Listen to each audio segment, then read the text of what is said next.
How? Hold on, bro. How?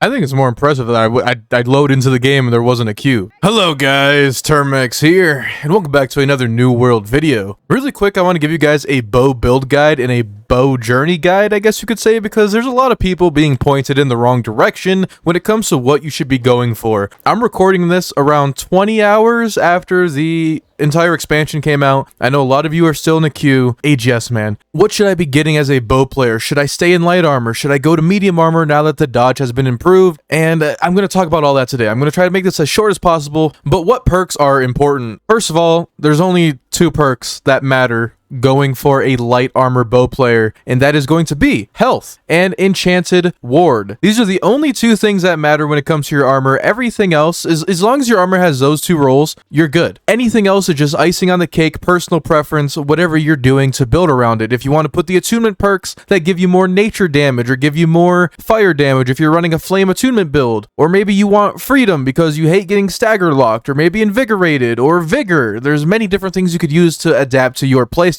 There's truly no best in slot after health and enchanted ward. That is your best in slot. There's no way around it. If you're light bow, get those 2 damn perks on your armor. I do highly recommend, if you do the Imperial Forge expedition, to farm the final boss there to get the red hot slag. I have been killing this dude all day and he's yet to drop the legendary version of this, but what it is HEARTY bloodletting for longer bleeds, which you're going to be using on your bow with keenly jagged, or with the new artifact rapier that's bugged because the elephant won't spawn. This game's so good. But the 3rd perk is just a flat out thrust damage benefit, and in my opinion, it's best in slot. It also has Magnify, so you could use this on any dex build you want, or even con build, because you have the thrust damage. You could even use it on Blunderbuss if you wanted to, muskets, rapier, the list goes on and on. But I would farm this as soon as possible. Once again, that's the final boss from the Imperial Forge, or Empyrean Forge, whatever it's called, expedition. Now that expedition is located over in Great Cleave. You're going to go over here. The Empyrean Forge, that's what it is. You're going to get it from this. Even though it doesn't say on the regular that you're going to get it from it, you're going to get it from the final boss. It does not need to be mutated. It could literally be regular, but I've heard rumors that technically mutated is higher drop chances. Honestly, no one's the wiser. The update's only been out for not even a day. But HEARTY is going to be needed for light armor bow, and I'm going to explain why. We're going to take off HEARTY and go into our character's attributes. If we go into our attributes, you can see that the old Dex perk is gone. Now we no longer have the Dex perk where we get 10% less stamina on a dodge. So the problem with that being, if you are used to light armor dex, you are used to 2 dodges and not stam draining yourself. But guess what? You do now. You take up 50 and then you take up 50 again, and you're going to stam drain, and it just makes the whole light armor loop a whole lot worse. I mean, you could remedy this by just dodging, waiting a second, and then doing it again. I guess technically that's a remedy, but that's valuable time where you're probably going to get hammer stunned, you're going to get tripped by a spear, and having that back-to-back dodge is very, very important. So to remedy this, if you are light armor bow, please get HEARTY on your ring, as it will give you 110 stamina. It may not seem like a lot, but that allows you as a light dex player to dodge twice and still maintain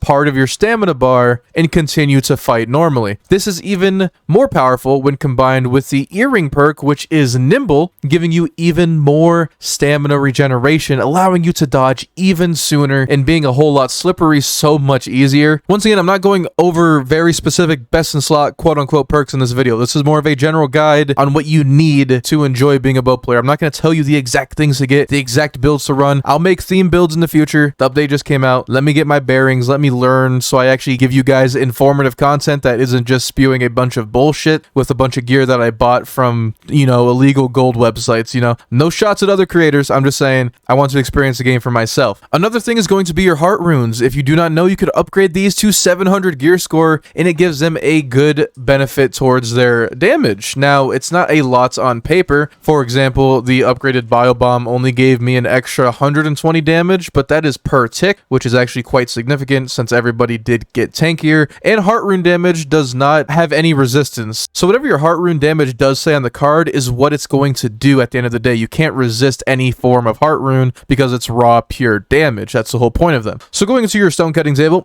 you are going to need level 0 stone cutting. You don't need anything specific for this, but to get the 700 gear score, it's pretty damn expensive. You're going to need 50 gypsum orbs, 25 runic voidstone, which can be crafted from powerful gemstone dust, and obsidian voidstone. Obsidian voidstone is simply the lodestone leveling up stone, and gemstone dust is by getting rid of pristine gems. Not the cut pristines, but the normal pristine. I do believe 3 pristine gems equals 1 dust, so it could get very expensive. You could use this knowledge if you want to flip markets. You know, I'm not a gold making channel, but you could probably make some gold off that. 25 dark leather and 75 bottles of Azoth. Is it worth it, Term? Should I do this? 100%. Get these up to 700 gear score. You're going to do it eventually. Get it out of the way if you can. Use up those gypsum orbs. If you're already saving gypsum orbs, then great. But if you don't have any, start saving towards it. It's very, very valuable. And at least get your most used heart rune up there and compete at the higher level of PvP and PvE. Now, what makes this bow build so toxic? Well, we are utilizing the Void Gauntlet's artifact and damage over time. The bow has been renowned to use mainly direct damage in a large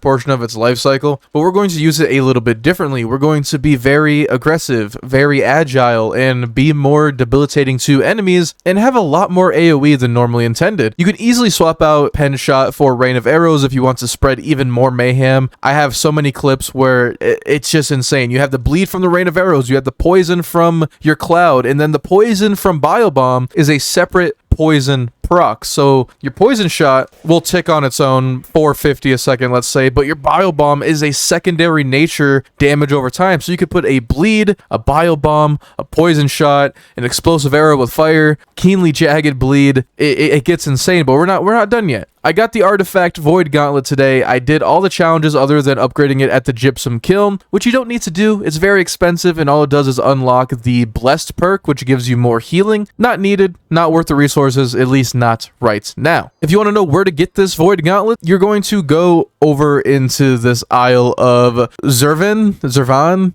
Really quick rundown. You're going to go to this fast travel point right here. Directly over here, there's going to be stairs. I hope you can see my mouse cursor. If not, I'll draw an arrow. You're going to go up here, and there's going to be a bridge.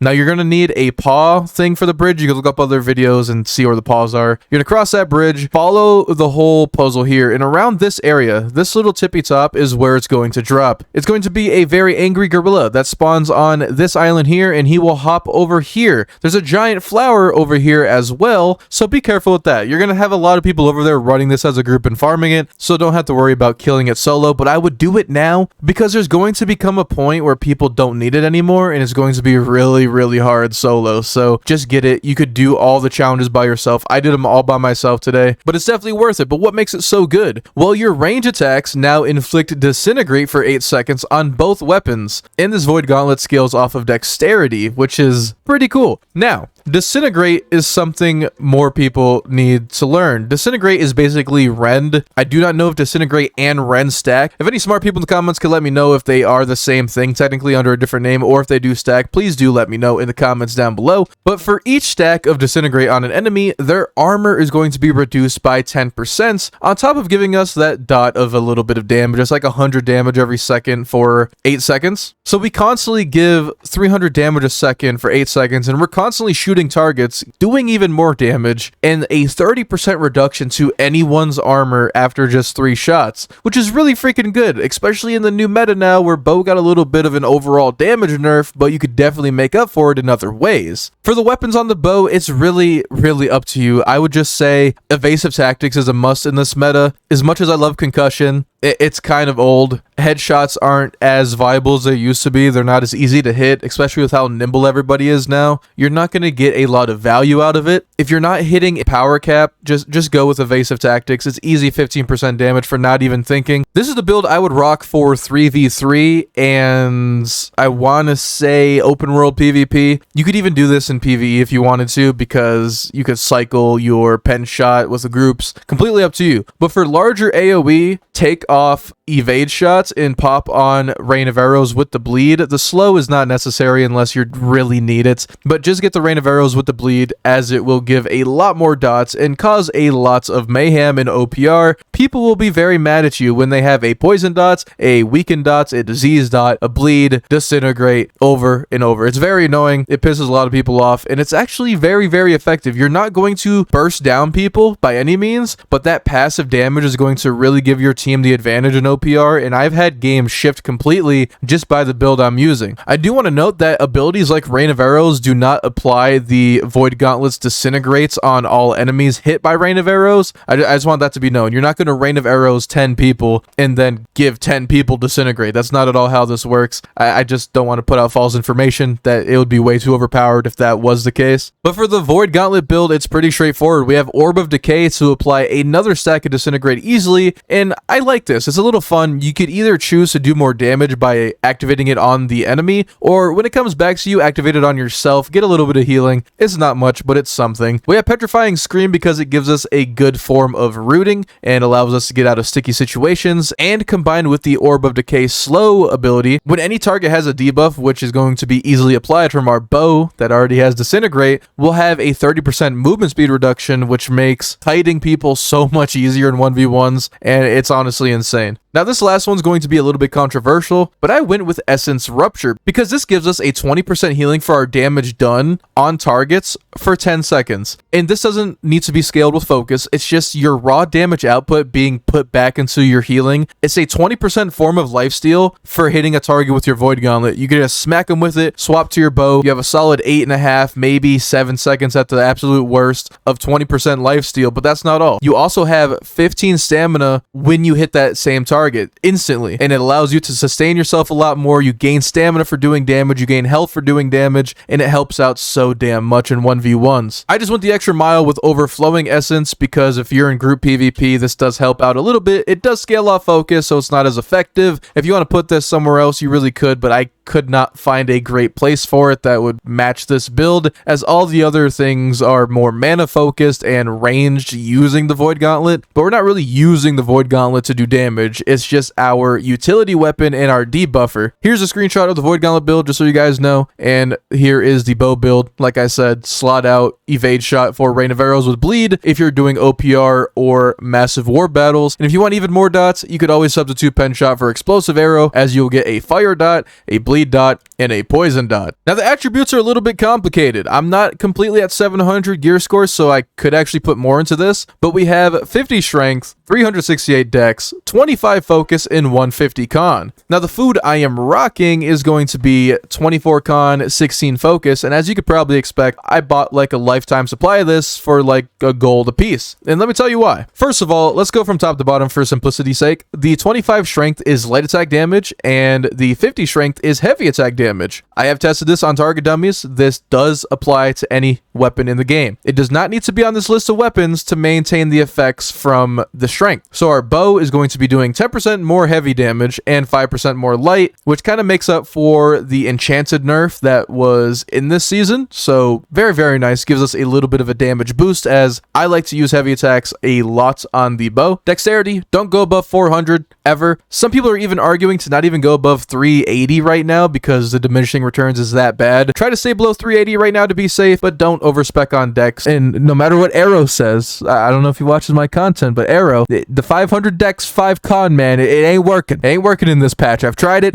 It's not like it used to be. My food did run out, so let me pop that again. Perfect timing to actually show the audience. And we are going into our focus. We put 4 points of our own points into focus, but now we get a 5% ability cooldown reduction on all of our weapons. It's like a free stack of refreshing just for eating this food that costs a gold each. So it's very good. We're min-maxing the shit out of all this. And then of course we have the 150 con, so when we eat our food we get less critical damage taken because light armor has the lowest crit resistance, but now with 150 you get that 10% back, which is pretty dang good. But that really covers everything. I told you guys some of the essential perks when it comes to these weapons. I don't like telling people exactly what to do, but I want to guide you. I want to guide you to do your own route, do your own journey with your own builds. But yes, I'm going to make themed builds soon when I tell you guys exactly what to run, but I want people to enjoy the game. Enjoy the game, build your own builds, build your own setups, learn from my mistakes. Keenly Jagged on the bow with attunement is still meta. It's best in slot. Third perk, complete personal preference. You see where I'm getting at here? A lot of the things in this game, 2 perks on each item are needed for end game competing with the best of the best. And the third perk is completely up to you. I don't think you need these 3 perks to be the best this or the best that, because everyone's build is different, but there is going to be 2 perks that are definitely needed based on your setup, and that goes for every class in the game. I want to make this video short, sweet, and simple. I apologize if it feels too long. I just want bow players that are maybe not even playing the game yet to know where to start off. You don't have to go Void Gauntlet. Of course, you could go Rapier, but Rapier's been the same thing for the past year and a half. Not really much info I could give you on the Rapier, and the Artifact Rapier doesn't even drop because the boss is bugged, so maybe I'll cover that when it actually gets fixed. If you enjoyed this video and you want to stick around for more New World Dexterity content, make sure you guys hit that like button down below. It spreads out my content to more people in Eternum, and don't forget to subscribe so you never miss out on another video from me. Thank you guys so much for watching. Stay safe, stay grinding. Good luck with your drops, because mine suck.